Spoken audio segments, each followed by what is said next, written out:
Figures my character just can't get a nap in. Whew, roughed up here. Damn. That health meter. Well, at least I got power. Woo, power! Your heart begins to pound, and you clench your fist. It's just about all you can do not to pummel Mayor Victon on sight. The only thing holding you back is seeing Grandma sitting in the living room behind him. "What are you doing here?" you say, willing yourself to stop shaking. Now, there's no need to be rude," Mayor Victon says. "After all, your grandmother was kind enough to invite me inside." You send Grandma a look, and she returns it with a calm nod. "Not now, Grimith," you imagine her saying. "I received an urgent call from my son, claiming that some rogue rookie attacked him and sabotaged his latest case," Mayor Victon says. "I had my office discover which so-called hero this was, and a quick background search gave us your address. Then I had some of my more colorful staff pay you a visit." Your eyes flash back to Grandma, but she nods once again, indicating that she's all right. If this scum had hurt her, you don't even want to think about what you'd do. It's terrifying that your private information is out there, too. Sure, you have a secret identity, but since all heroes have to register with the government, there's a secure database with all the licensed heroes' information in it. A database that Mayor Victon clearly has access to, one way or another. Imagine my surprise when they found an old woman living here instead of some young buck hero. And then my absolute delight to learn that I had walked right into the new life of my dear old friends, the Reapers, Victon nearly coos. I had heard you'd both been enrolled in the PFPP, but I rather frustratingly hadn't been informed of your whereabouts. Mayor Victon pauses, hitting you with the warmest politician smile he can muster. He's got the same Kennedy-esque good looks as his son, but you can slightly see his replugged hairline and concealer-covered cheeks.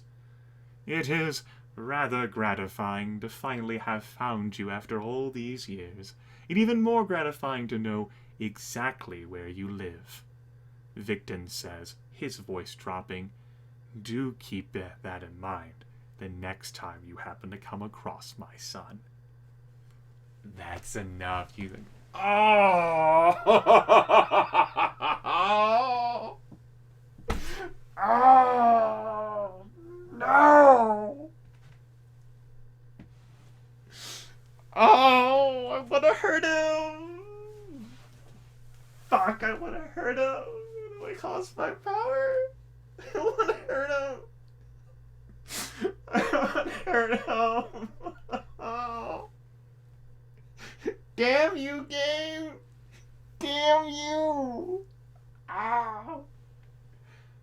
Oh, I can see Manikai, who is a tabletop friend of mine, and he enjoys these style of games, and he's a GM. I can see him presenting this situation, and I would too! It is fucking untouchable NPC. Like, oh, no. Oh, like, I can't attack him.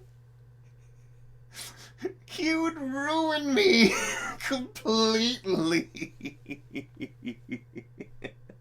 I can't attack the fucking bear. No, he's too powerful. Oh, man. Ah, damn it. This NPC has, as far as the information I've been given, like, every sort of, like, credit and, like, strength here. I'm just gonna tell him to leave now. "Get the hell out of my apartment before I throw you out myself," you say, your voice trembling. "This man took your parents away from you, and now he has the audacity to threaten you in your own home? Not tonight. Especially because, for all Mayor Victon's posturing, he has his eye on a bid for the upcoming presidential election. He's beloved by the people of Millennia City for regulating powered activity and making the city a safer place to live. Taking down your murderous parents was spun as a positive, but coming after their innocent, shattered family won't play well to the public, especially not with the PFPP backing you up. so Mayor Victon won't want to make any waves here. At least not today. But Mayor Victon eyes you, seemingly pleased by your aggression. Of course, I have a full security detail positioned outside your door, in addition to the considerable defenses afforded by my meatship. That's the other reason I decided I wouldn't attack him. I figured if he could fucking he'd probably resist that. In addition to the considerable defenses afforded by my meatship, so I'd caution against any rash decisions. Mayor Victon smiles at you. A smile that sends ice through your veins. You're about to respond when suddenly Mayor Victon shouts in pain and jumps sideways. You're quite delighted to see that one of Grandma's Venus flytraps has had its way with Mayor Victon's thigh. Oh, I'm terribly sorry about that, Grandma says. DeMilo sometimes has a mind of her own. Now, if you'll excuse me, I do think it's time you were leaving. That is unless you have something constructive to add to this conversation. Mayor Victon looks from Grandma to you, a smile draining from his face. I just wanted to drop by to let you know you always have a friend in me, Mayor Victon says as he walks toward the door. Feel free to call me any time. And now that I know where you two live, do remember that I can call you any time I'd like to. On that discomforting notion, Mayor Victon exits your apartment. Bastard, Grandma says, petting DeMilo. She looks as if she wants to say more, but stops once she gets a closer look at you. Oh my word, you look dreadful, Grimith. Are you all right? Yes, I just need a moment to think. No, tonight has been so intense, or I don't know. Yes, I just need a moment to think, Grandma. To think about everything. Just think about being crushed. So much has happened, so quickly. A few short hours ago, it was the best birthday of your life. But now, if you just had a second to stop and collect your thoughts, you're sure you'd be all right. You try your hardest to block out the failures, to forget that your costume is still covered in bits of human ash. You thought being a hero would be glamorous and exciting, but tonight was just... You could barely save your own life, let alone anyone else's. As the adrenaline finally drains from your body, one thought pounds in your brain, pushing out everything else. You wish your parents were here. It isn't long before you're on the floor, the room blotching into blackness. The last thing you make out is Grandma kneeling beside you, looking more worried than you've ever seen her. 2 weeks later. Rookie Hero, the Ineffable, ruins everything. Millennial Orbit article contributed by Sonia. It's been weeks since this article came out, but it still stings every time you read it. At this point, you can only bear to skim the clipping. Not only does the news blog chew you out for destroying the Gravitas, there's also a quote from Rexford Schiller's damning you for costing him hundreds of thousands of dollars. Of course, there's a quote from Jury 2, saying that you sabotaged what otherwise would have been a successful mission for him. The MCPD have also marked you as a dangerous fugitive, pinning the Splice Circle murders on you. In fact, the only reason the police haven't knocked down your door is... Ginny, my blessed PFPP agent, had the wherewithal to hack into the government database and alter my personal information after my Victonian visit. I splurged for one major meatship upgrade, the anti-tracking function. I hacked the database myself and changed my information. Let's go ahead and splurge on an upgrade here. There have been major political battles surrounding electronic tracking and privacy rights. You're supposed to be protected from most tracking as a result, but you don't buy that for 1 second. You purchased anti-tracking software as soon as you could. It's like Shadowrun. So your meatship does its best to keep you erased from GPS grids and clean up as many of your electronic footprints as possible. The software wasn't cheap, though, setting you back $400. Last and certainly not least, Mayor Victon's office commented in the article, saying that it's amateur hero screw-ups like this one that Mayor Victon's hoping to further regulate during the rest of his term. While this Orbit article probably helped to make Sonia's career, it appears that she has done irreparable damage to yours. Even though she gave you a boost with that first piece on Tracker, she has thoroughly trashed your name with the second article. A fact you won't forget anytime soon. The people of Millennia City now think of you not just as a hack, but as an actual danger to society. If you thought getting a good hero gig was hard before, it just got doubly difficult. And your legend level seems decimated before it has even had a chance to rise down to a measly 5, according to your heroic license. You'd check the official Hero Legend Meter website that tracks your legend like a credit score, but you know it's bound to be depressing. Oof. Okay, we also, got our power and health fully restored. Makes sense. We've had 2 weeks of rest. I guess I could have been a bit more heavy-handed with splurging my power then. Basically, I didn't need to change so much power into health. I thought fighting my way out of that would take more power, and instead, I couldn't really shield myself, and it just took a bunch of health. Looks like, my relationship with Victon went down by 1%. Ooh, it dropped from 9 to 8. Ooh. Ah, shit. Maybe I could have attacked him outright, and it just would have influenced my statistics somewhat without him doing anything against me, but that just sounds like all he would have wanted was an excuse. The only positive news is that, good or bad, famous or infamous, you've placed yourself on the map in a big way. Getting people's attention is the first step to becoming a hero, even if it's only negative attention. And now that all of Millennia City is watching, it's up to you to decide what they see next. With that thought in mind, you took some time to rest and recover from that first traumatizing night. More importantly, you took time to reflect upon your actions. Considering all that happened with the Gravitas case, how do you really feel about your first heroic night? I got my name out there, which is all I set out to do in the first place. Who cares what they're saying? This was an excellent start to my legendary rise. My reputation is ruined. People think I'm useless at best and a criminal at worst. It's going to be impossible now to launch a successful heroic career. I didn't save enough lives or complete my mission. As a hero, I completely failed. Pfft, fuck 'em. I got my name out there, which is all I set out to do in the first place. It's what I did. Sometimes remaining positive and having a good attitude is all that matters. You still believe in yourself, and that's a trait worthy of legend. Using your powers in real-life heroing situations was quite a rush, but it proved to be equally terrifying. Even though you managed to survive the night, your power and health levels could have dropped to dangerously low levels. After a week's rest, I thought 2 weeks had passed, maybe. Yeah, whatever. You're fully healed and repowered, but how do you feel about your fighting decisions? I defended myself and stayed alive against insanely dangerous opponents, which is all that matters. I was too timid. I could have benefited from fighting a bit more offensively. I was way too brazen. I need to make more strategic defensive decisions. I followed my gut, and it paid off, so I'll always listen to my first instincts. That was pretty offensive. I could have been more offensive.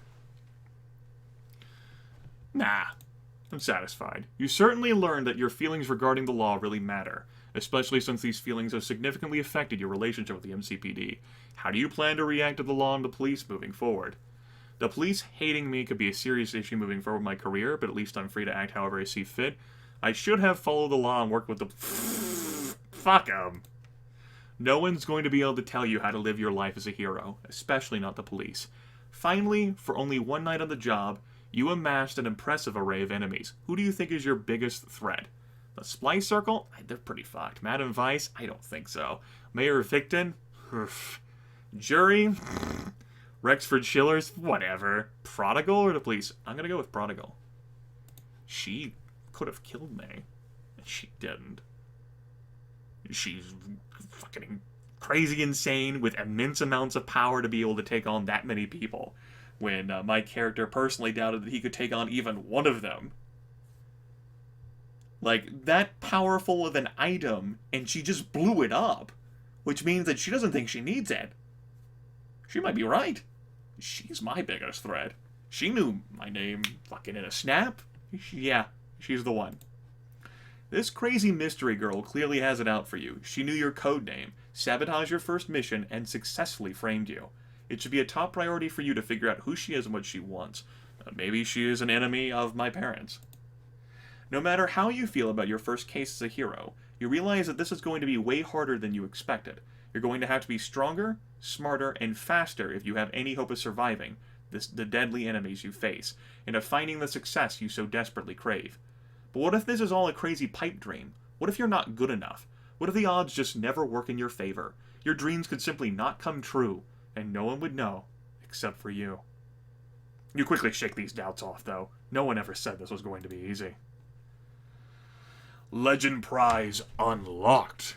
as a bonus for maintaining one of the highest possible legend levels at this point. Let's back up to 7. Okay.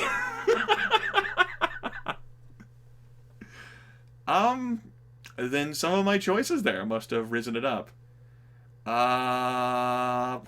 I wasn't fucking paying attention, so I don't know.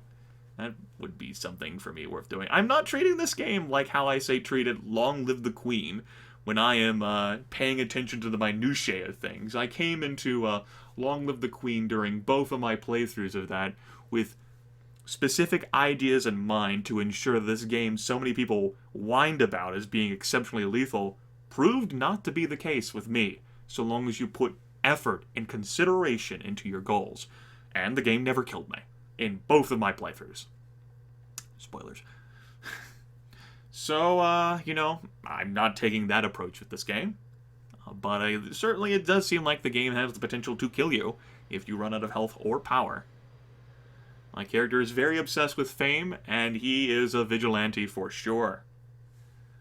We haven't gotten too much into the soloist team player section yet. I presume we will tackle that at some point, though, in the game.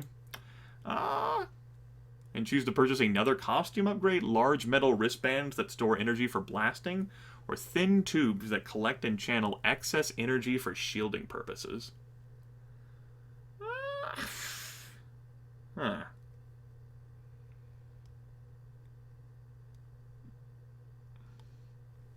I mean, I'm kind of like this offense guy, so fuck the defense. Offense, baby.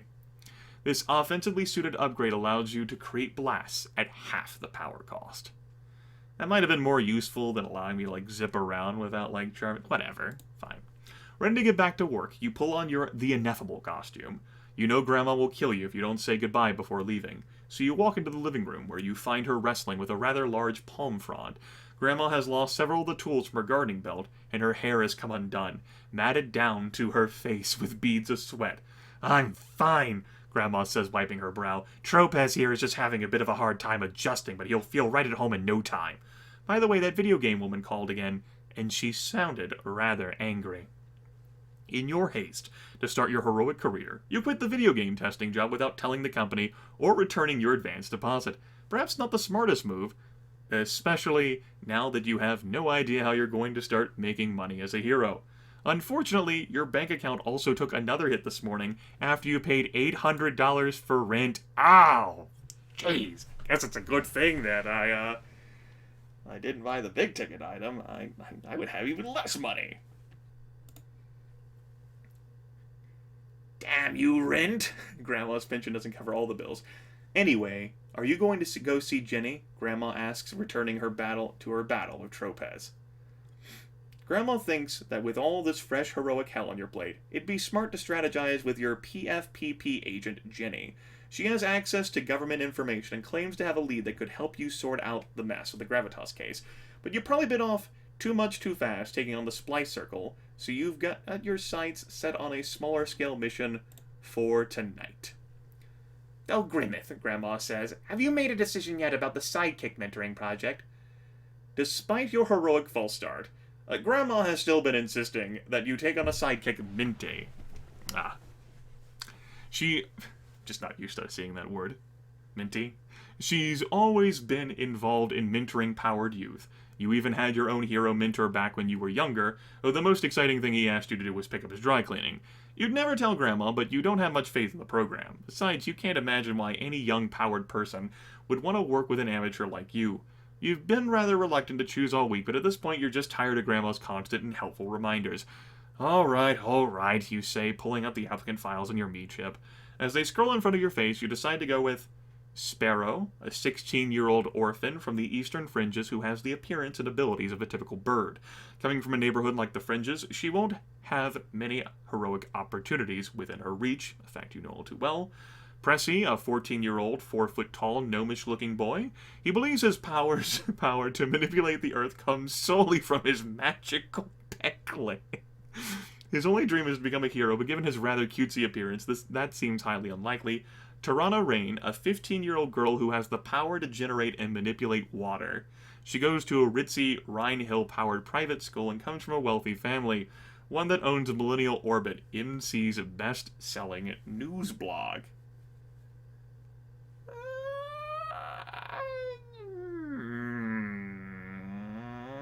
Toronto Rain sounds really useful. Really useful. I mean,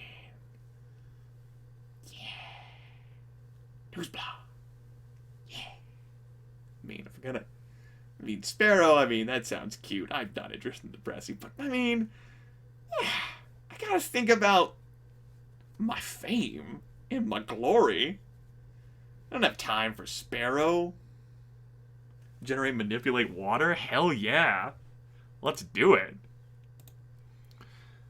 Oh, achievement. Sidekick. Toronto Rain. Selected Toronto Rain as your sidekick. Holy shit!